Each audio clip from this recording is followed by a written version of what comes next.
Hello friends, आज फिर से आप लोगों का इस स्मार्ट सीटेट यूट्यूब चैनल में स्वागत है। तो मेरे भाई, हम सब लोग लगे हुए हैं आगामी एग्ज़ाम सीटेट और एसटीईटी में। तो मेरे दोस्त, आज यह एक छोटा सा वीडियो ऐसा बनाया गया है कि इस 10 क्वेश्चन में एक क्वेश्चन सीटीईटी में और एक क्वेश्चन एसटीईटी में आना अनिवार्य ही है। ठीक है, तो आज आप लोगों को इस वीडियो में एक प्रॉब्लम तो होगी, क्योंकि यह एसटीडीओ इस कोचिंग के लिए बनाया जा रहा है और उसका सबसे पहला वीडियो शूट अभी हो रहा है मोबाइल फ़ोन से। 4 से 5 दिनों में आपको वीडियो कैमरा का भी मिलना शुरू होगा और जब कैमरा लग जाएगा तो फिर हम लोग लाइव क्लास 2 घंटा 3 घंटे का क्लास जरूर करेंगे। ठीक है, तो अभी जो आपको प्रॉब्लम दिख रहा होगा इस वीडियो में, यहाँ पर आपको लाइट का प्रॉब्लम दिख रहा होगा। तो अगले वीडियो में वादा करते हैं कि इसको भी सही करके वीडियो डाला जाए। ठीक है, तो अभी हम लोग इस क्वेश्चन में देखते हैं कि सबसे पहला क्वेश्चन मेरे दोस्त ब्लूम टैक्सोनॉमी का आता है। मेरे भाई, आप एसटीईटी दीजिए, आप सीटी दीजिए। अभी फिलहाल तुरंत में एग्जाम एसटीईटी का होने वाला है। मेरे दोस्त, सूर्य भगवान पश्चिम में उग सकते हैं, लेकिन यदि कहिएगा कि एसटीईटी में ब्लूम टैक्सोनॉमी से क्वेश्चन नहीं आएंगे तो यह कदापि संभव नहीं। ब्लूम टैक्सोनॉमी से एक क्वेश्चन आना है तो आना है। ठीक है, तो देखते हैं आज ब्लूम टैक्सोनॉमी का जो प्रश्न बनाए हैं वह 10 प्रश्न है। 10 प्रश्न में आपको विकल्प सहित परीक्षा हॉल में एक क्वेश्चन जरूर देखने को मिलेगा। ठीक है, तो देखते हैं मेरे भाई। सबसे पहला कहता है ब्लूम की व्यवस्था, तो इनके नाम में ही लगा था टैक्सोनॉमी शब्द। क्या लगा था मेरे दोस्त? तो टैक्सोनॉमी शब्द लगा था। और ये जो टैक्सोनॉमी होता है इसका मतलब होता है वर्गीकरण, अर्थात ब्लूम की पूरी व्यवस्था वर्गीकरण की व्यवस्था पर था। फिर कहता है सीमांकन, प्रत्योजन, केंद्रित। तो इसका सही आंसर मेरे दोस्त क्या होगा? वर्गीकरण की व्यवस्था पर था। ब्लूम टैक्सोनॉमी का सिद्धांत संज्ञानात्मक क्षेत्र के सोपान है। 6 सोपानों की चर्चा है। ठीक है, 1956 में आया, शिकागो में पहली बार इसकी चर्चा किया गया था 1956 में शिकागो में। और इनकी एक कमी है, जो इन्होंने न्यूनतम स्तर जो किया वह आवश्यकता नहीं। देखते हैं सारे क्वेश्चन को। कह रहा है मेरे दोस्त, ब्लूम का वर्गीकरण शिक्षक की मदद करता है। तो ब्लूम का जो वर्गीकरण है, तो वर्गीकरण है 3 क्षेत्र का।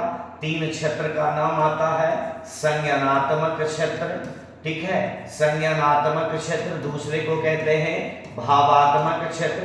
तीसरे को कहते हैं मेरे दोस्त क्रियात्मक क्षेत्र। कौन क्षेत्र कहते हैं? क्रियात्मक। 3 क्षेत्रों में इन्होंने संज्ञानात्मक क्षेत्र की बात किया।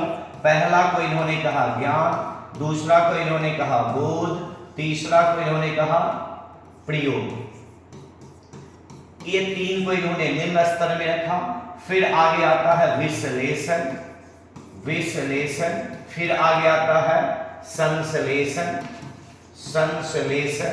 फिर आगे आता है मेरे दोस्त मूल्यांकन। क्या आता है? मूल्यांकन। ये 6 स्तरों की इन्होंने बात किया। संज्ञानात्मक क्षेत्र के कितने सोपान बताए?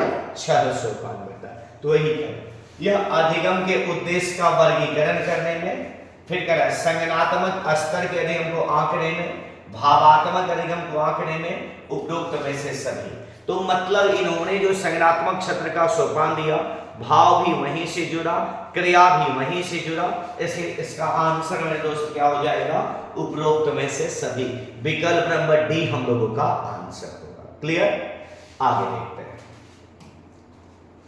कहता है मेरे दोस्त, ब्लूम के वर्गीकरण के संज्ञानात्मक पदानुक्रम का एक आलोचना क्या है? ठीक है, तो अभी तुरंत हम एक क्वेश्चन पीछे आपको इसका जिक्र किए थे, इसकी आलोचना क्या है? कहता है न्यूनतम स्तर अनावश्यक है। कहता है व्यापक रूप से क्रिया का पदानुक्रम, सेक्शन दर्शाने के रीढ़ नहीं, उपरोक्त में से सभी। तो मेरे दोस्त, इनका जो सबसे महत्वपूर्ण था आलोचना वो था न्यूनतम स्तर अनावश्यक है। ठीक है, इनकी आलोचना जो किया गया न्यूनतम स्तर को आप नहीं रख सकते हैं। ठीक है, आगे की बात हम लोग करते हैं। कहता है मेरे दोस्त, ब्लूम के वर्गीकरण की शुरुआत कहाँ हुआ?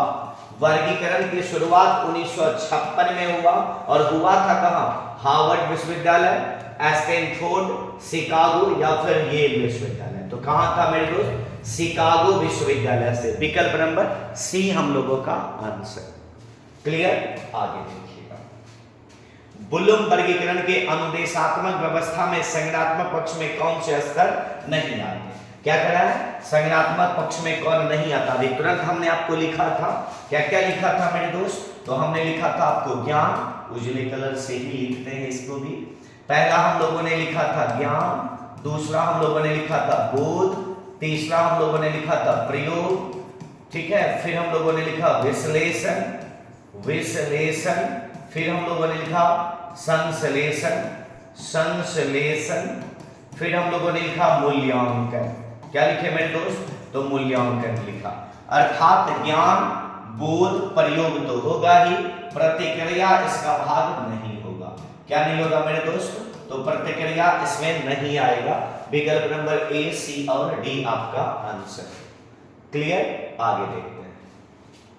कहता है संज्ञानात्मक ज्ञान शब्द का वर्गीकरण निम्न से किसके द्वारा प्रस्तुत किया गया? तो हम पढ़ ही रहे हैं कि संज्ञानात्मक शब्द के सोपान की चर्चा कौन किया? तो बेंजामिन ब्लूम ने की। कौन किए? Benjamin Bloom. और इन्हीं के नाम पर इस पूरे के पूरे सिद्धांत का नाम पड़ा और उसको कहते हैं ब्लूम टैक्सोनॉमी। ठीक है, इसका आंसर मेरे भाई क्या हो जाएगा? ब्लूम। विकल्प नंबर ए आपका आंसर होगा। कहता है मेरे दोस्त, ब्लूम वर्गीकरण की अनुदेशात्मक व्यवस्था में ज्ञानात्मक पक्ष में कौन सा स्थान नहीं आता? अभी तुरंत जो हम लोग 6 लिखे, तो विश्लेषण भी था, संश्लेषण भी था, मूल्यांकन भी था। संगठन का चर्चा नहीं किया गया। किसका चर्चा नहीं किया गया मेरे दोस्त? तो संगठन का चर्चा नहीं किया गया। विकल्प नंबर डी आपका आंसर होगा। कहता है मेरे भाई, ब्लूम की टैक्सोनॉमी संदर्भ में कौन सा विकल्प असत्य है? कह रहा है कौन सा कथन गलत है? यह सीखा के अंतर्गत, सीखने के अंतर्गत होना चाहिए था। वर्गीकरण से संबंधित है, सीखने से संबंधित है। कहता है इसका प्रकाशन 1966 में किया गया। तो मेरे दोस्त नहीं, इसका प्रकाशन 1956 में किया गया। कहता है यह बच्चों के बौद्धिक विकास में योगदान देती है। तो देती है। कहता है इसका नामकरण शैक्षिक मनोवैज्ञानिक बेंजामिन ब्लूम के नाम पर हुआ। कौन सा कथन मेरे दोस्त गलत है? तो विकल्प नंबर बी आपका आंसर क्या होगा? गलत होगा। क्लियर? आगे की बात हम लोग करते हैं। कहता है मेरे दोस्त, विज्ञान की वह शाखा जिसमें जीवों की जाति को चिन्हित, क्या कह रहा है? जीवों की जाति को चिन्हित, वर्गीकृत एवं सामूहिकृत किया जाता, क्या कहलाता? हमने पहले ही आपको कह दिया था, टैक्सोनॉमी का अर्थ होता है वर्गीकरण। क्या होता है मेरे दोस्त? तो टैक्सोनॉमी है, इकोलॉजी है, जेनेटिक्स है, बायोलॉजी है। तो इसका सही आंसर क्या होगा? टैक्सोनॉमी हम लोगों का आंसर होगा। क्लियर? आगे की बात हम लोग करते हैं। कहता है दोस्त, ब्लूम के टैक्सोनॉमी के सिद्धांत कब आए? तो 56 में आए, 57 में आए, 64 या फिर 66। तो मेरे दोस्त क्या हो जाएगा? 1956 में। ठीक है, तो मेरे भाई आज ब्लूम टैक्सोनॉमी का यह जो वीडियो था 10 क्वेश्चन का, जरा जरूर कमेंट बॉक्स में जाके कमेंट कीजिएगा कि आपको कैसा लगा।